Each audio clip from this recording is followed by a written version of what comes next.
আল্লাহও চায় আপনি আপনারা ছোট করেন। আল্লাহর এটা দেখতে বড্ড ভালো লাগে যে আমার বান্দা ছোট হয়ে থাকতে চায়। মান তাওয়াদা তারাফা, যে নিচে নামতেছে আল্লাহ টাইনা উঠায়, আর যে উঠতেছে আল্লাহ থাপ্পড় মেরে নিচে নামায়। কথা কন।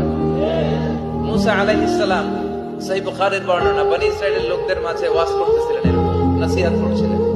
তো একজন দাঁড়িয়ে বলল, ইয়া নবী আল্লাহ মুসা, মান আ'লামুন নাস ফিল আরদ।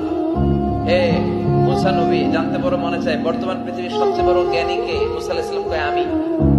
মুসা আলাইহিস সালাম কি বললেন? আনা। আসলে কথাটা ঠিক। আল্লাহ যখন যে নবীকে পৃথিবীতে পাঠায় তখন তাকে সবচেয়ে বেশি জ্ঞান দিয়ে পাঠায়, সে হিসেবে ঠিকই উনি সবচেয়ে জ্ঞানী।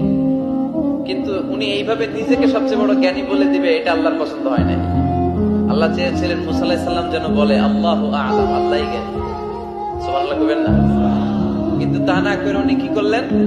যখন বললো সবচেয়ে বড় জ্ঞানী কে, উনি হুট করে কি বলে ফেললেন?